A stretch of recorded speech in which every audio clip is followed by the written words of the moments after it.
Assalamualaikum warahmatullahi wabarakatuh. Kami dari kelompok 3 yang beranggota Amir Husin Lubis, Mayandra Hasri Simbolon, Mita Rahmayani Nasution, Nanin Hendrasi, Rosana Marito Arahab, Siti Khadijah Sihombing, dan Yolanda Ardita. Adapun judul kami yaitu konsep hubungan dalam konseling Islami. Nama saya Yolanda Ardita, NIM 0306191040. Di sini saya akan menjelaskan tentang pengertian hubungan konseling. Hubungan konseling adalah hubungan yang membantu. Artinya, pembimbing berusaha membantu terbimbing agar tubuh berkembang sejahtera dan mandiri. Adapun pengertian menurut ahli 1 Shorthurst dan Stone mendefinisikan hubungan konseling yaitu interaksi antara seseorang dengan orang lain yang dapat menunjang dan memudahkan secara positif bagi perbaikan orang tersebut. Orang-orang yang membantu itu adalah kaum profesional yang kegiatannya adalah memudahkan orang lain dalam memahami, mengubah, atau untuk memperkaya perilaku sehingga terjadi perubahan positif. Kaum profesional ini tertarik pada perubahan manusia yaitu perasaan, motif, sikap, ide, kebutuhan, pengetahuan, dan seluruh kehidupan manusia. Sedangkan menurut Progress mendefinisikan yaitu hubungan seseorang dengan seseorang yang datang masuk tertentu. Hubungan itu bertujuan untuk meningkatkan pertumbuhan, perkembangan, kematangan, memperbaiki fungsi, dan memperbaiki kehidupan. Sedangkan sifat dari hubungan konsep konseling adalah menghargai, terbuka, fungsional untuk menggali aspek-aspek terselubung atau emosional, ide, sumber-sumber informasi, dan pengalaman dan potensi secara umum. Assalamualaikum warahmatullahi wabarakatuh. Saya Siti Khadijah Sihombing akan menjelaskan materi mengenai hubungan bimbingan konseling dengan bimbingan konseling Islami. Pada dasarnya, keberadaan bimbingan konseling umum bukanlah produk yang tidak sesuai dengan Islam atau yang bertentangan dengan Islam.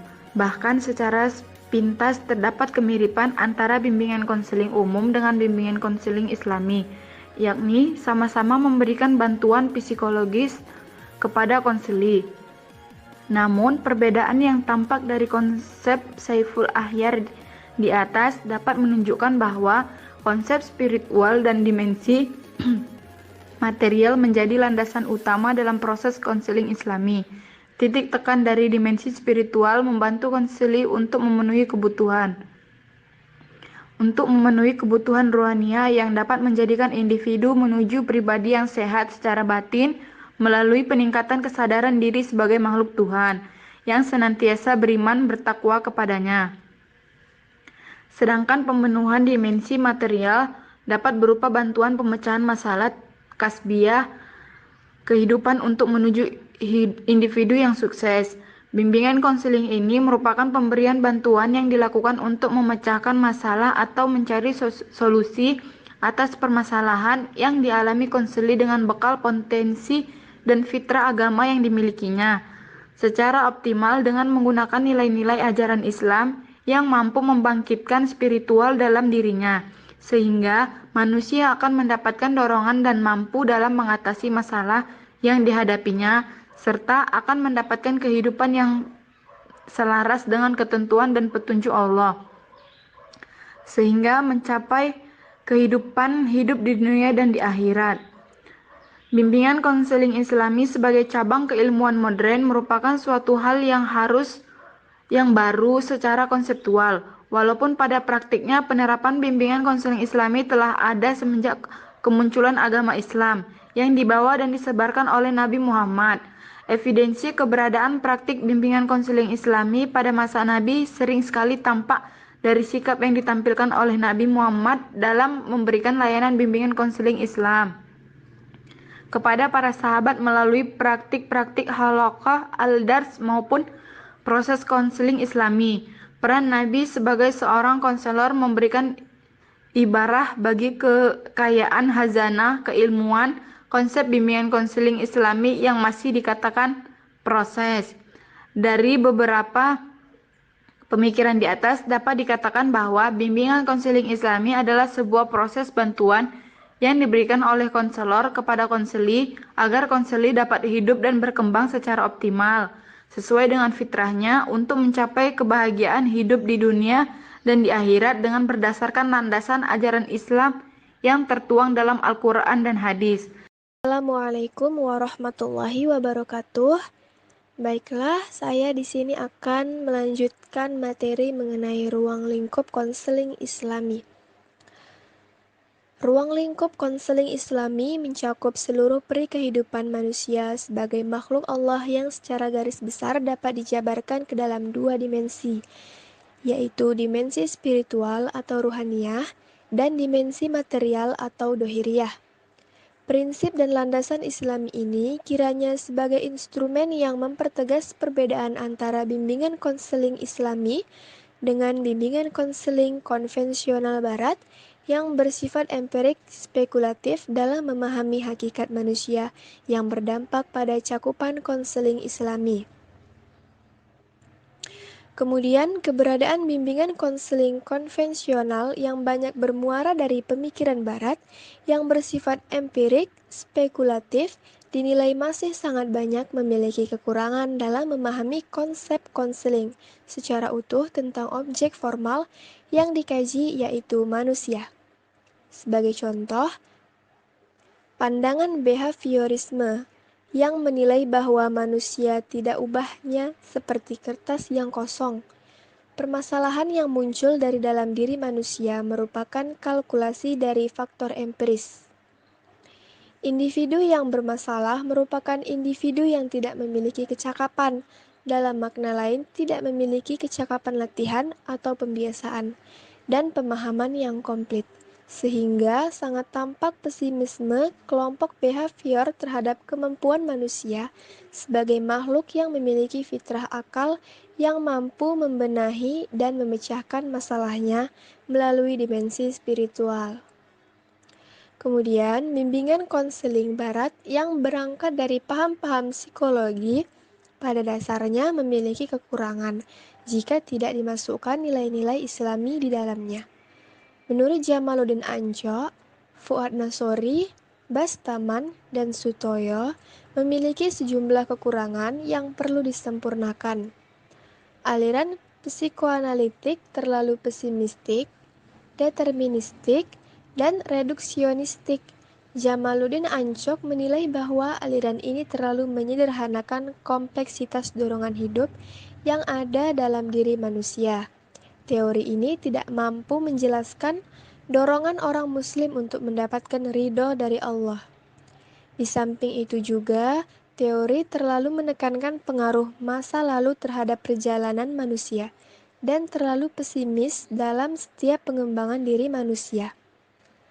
Aliran behaviorisme ini juga terlalu deterministik dan kurang menghargai bakat dan minat seseorang individu sebagai makhluk yang memiliki potensi.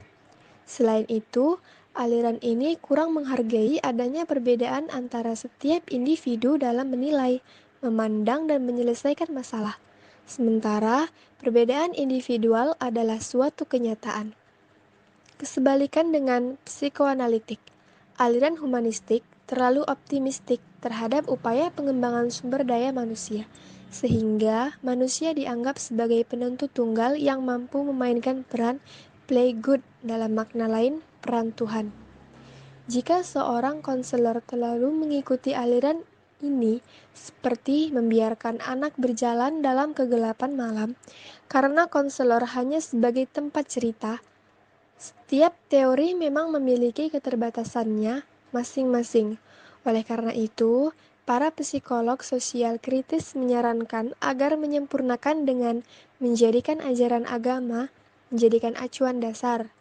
Bahkan secara tegas, Jamaluddin Ancok menyarankan agar nilai-nilai agama dan model yang pernah dilakukan oleh Nabi dalam membimbing umatnya menjadi landasan dalam merumuskan alternatif bimbingan konseling di era globalisasi. Konsep membangun hubungan dalam konseling menurut Barbara F. Okun. Bahwa konsep membangun hubungan konseling menurut Barbara F. Okun dilandasi kepercayaan, empati, keaslian, sifat, kepedulian, rasa hormat, toleransi, dan menerima kejujuran, komitmen, serta kebutuhan terhadap orang lain. Konsep membangun hubungan dalam konseling yang diberikan Barbara F. Okun adalah untuk memenuhi kebutuhan klien, bukan kebutuhan konselor. Dalam perspektif Islam, konsep membangun hubungan dalam konseling Barbara F. Okun sangat sesuai dengan pandangan Islam. Namun, di sisi lain, membangun hubungan dalam konseling perspektif Islam adalah selain untuk memenuhi kebutuhan klien, juga memenuhi kebutuhan konselor. Kebutuhan klien agar permasalahannya dapat diselesaikan, sedangkan kebutuhan konselor adalah sebagai bentuk ibadah kepada Allah Subhanahu wa Ta'ala. Dengan demikian, konsep Barbara F. Okun dalam membangun hubungan konseling pada dasarnya sudah sangat sejalan dan sesuai dengan ajaran Islam. Islam mengajarkan untuk membangun hubungan tidak hanya pada sesama manusia saja, namun juga dengan Allah Subhanahu wa Ta'ala selaku Sang Pencipta. Assalamualaikum warahmatullahi wabarakatuh. Saya Mayandra Hasri Simbolon akan menjelaskan mengenai hubungan konseling Islam dengan psikoterapi, di mana mengingat konseling Islam sebagai salah satu pendekatan dalam konseling, maka hubungan konseling Islam dengan psikoterapi sama halnya hubungan antara konseling dan psikoterapi. Menurut Singgi D. Gunarsa, antara konseling dan psikoterapi perlu dibedakan karena kedua rumpun keilmuan tersebut berbeda dan memiliki induk organisasi yang berbeda. Perbedaan tersebut terletak pada tujuan, pelaku, objek, metode, dan proses. Arifin juga dalam bukunya Teori Konseling, Agama dan Bu Umum menjelaskan hubungan antara konseling dan religio psikoterapi. Menurutnya, menerapkan psikoterapi berdasarkan pendekatan agama yang kemudian dikenal dengan religio psikoterapi, yaitu penyembuhan penyakit melalui hidup kejiwaan yang didasari dengan nilai keagamaan. Beberapa ahli kedokteran jiwa meyakini bahwa penyembuhan penyakit pasien dapat dilakukan lebih cepat jika digunakan metode yang berdasarkan pendekatan keagamaan, yaitu membangkitkan potensi keimanan kepada Tuhan, lalu menggerakkan ke arah pencerahan batinnya yang dapat akhirnya menimbulkan kepercayaan diri bahwa Tuhan yang Maha Kuasa adalah satu-satunya kekuatan penyembuh dari penyakit yang dideritanya. Baiklah, selanjutnya akan dijelaskan oleh Saudara Amir Hussein Hasibuan. Assalamualaikum warahmatullahi wabarakatuh. Baiklah, di sini saya akan melanjutkan materi kami, yaitu hubungan konseling dengan agama.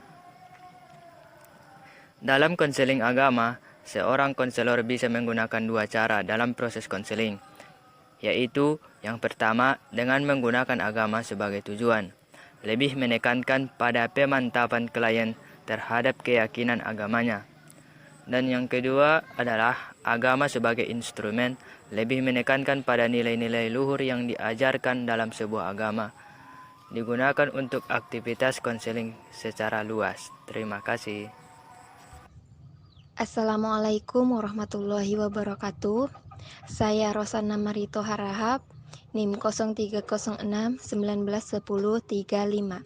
Baiklah, saya akan melanjutkan hasil presentasi kami dari kelompok 3. yaitu F. Metode bimbingan konseling Islam. Metode yang sesuai dengan Quran Surah Ali Imran ayat 159, yaitu metode diskusi kelompok. Diskusi kelompok yaitu komunikasi yang dilakukan dengan klien yang memiliki masalah yang sama. Metode ini sesuai dengan penggalan ayat yang berbunyi, A'udzubillahi minasyaitonirrajim. Bismillahirrahmanirrahim. Wasyawirhum fil amri, yang artinya, dan bermusyawarahlah dengan mereka dalam urusan itu. Diskusi kelompok dalam bimbingan konseling Islam dilakukan dengan bermusyawarah antara klien yang memiliki permasalahan yang sama dan sama-sama ingin menemukan solusi bagi masalah yang sedang dihadapi. Dalam beberapa kitab tafsir dijelaskan bahwa Rasulullah tetap melakukan musyawarah dengan umatnya meskipun beliau merupakan pemimpin pada saat itu. Sebagai pemimpin dalam musyawarah, Rasulullah tidak lantas mengambil keputusan sendiri, melainkan mempertimbangkan pendapat yang diajukan oleh peserta musyawarah, sehingga pada akhir musyawarah dapat tercapai suatu kesepakatan bulat. Dalam bimbingan konseling Islam, peran konselor dalam diskusi kelompok ini adalah sebagai fasilitator, yaitu memantau, memfasilitasi, mengarahkan klien, dan sebagai penengah. Dalam melaksanakan metode diskusi ini, konselor harus memastikan agar semua klien berperan aktif dalam diskusi tersebut. Konselor sebagai moderator dalam pelaksanaan diskusi harus bijaksana dalam mengarahkan diskusi, sehingga dapat berjalan dengan lancar dan pada akhirnya dapat menemukan sebuah kesimpulan. Terima kasih.